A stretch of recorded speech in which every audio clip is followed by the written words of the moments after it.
Welcome back to SB Nation. I'm Amy K. Nelson, and on Sunday, Usain Bolt did something that he said he could always do, but that many others doubted, and that is take home gold in the 100-meter race. And not only did Bolt take home gold, he did so in Olympic record fashion, running the race in 9.63 seconds.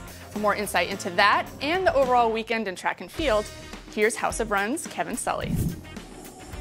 It's been 4 years since Usain Bolt was introduced to the world of the Beijing Olympics, and Sunday night in London, he solidified his position as the fastest man on earth, defending his gold medal in an Olympic record time of 9.63 seconds, bettering his mark of 9.69 from Beijing. It was his second fastest time of all time. Only his 9.58 world record from the 2009 World Championships is better, and he did it in stunning fashion against the deepest field in history. Yohan Blake, his countryman who many had tabbed to beat him after beating Bolt at the Jamaican trials, finished a close second, and Justin Gatlin of the United States was third. Tyson Gay will end his Olympic career without an individual medal.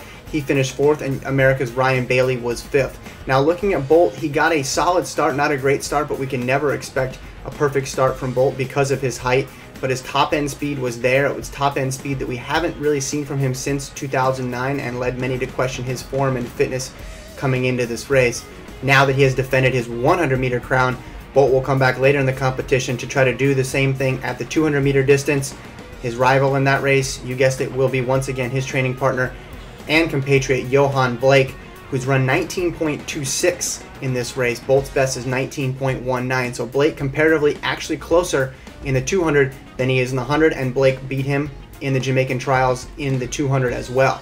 Now in the women's 100-meter dash, it was another person from Jamaica defending their crown from Beijing. This time it was SHELLY-ANN FRASER-PRYCE, who got the win over Carmelita Jeter.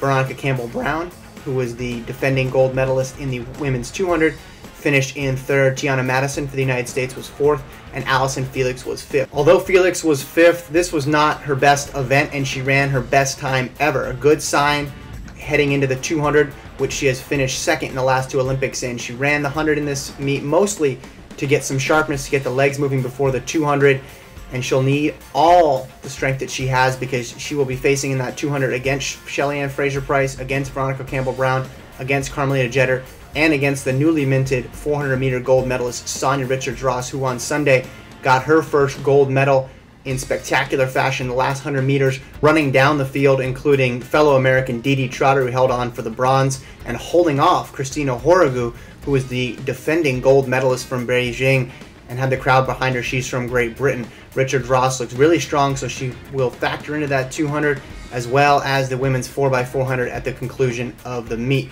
On Saturday night, it was a great night for British athletes. Greg Rutherford, Jessica Ennis, and Mo Farah all won gold medals in the span of an hour.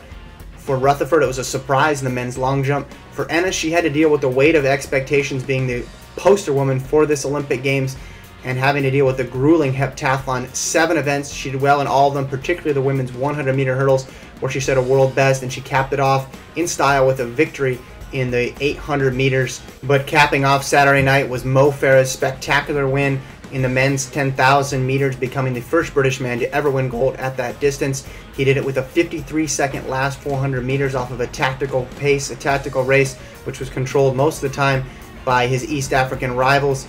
Closely behind him in second, making history in his own right, was his training partner and American, GALEN Rupp of Portland, Oregon. Rupp becomes the first man from America since 1964 to medal in the 10,000 meters. He was close behind Farah, tracked him the whole way around, and in the last 100 meters, passed Tariku Bekele to get the silver medal. Now later on in the meet, Farah, Rupp will be back in the 5,000, and they'll actually be competing in a much deeper race. The medals will be harder to come by there. 3 men from Ethiopia have gone under 1250 this year.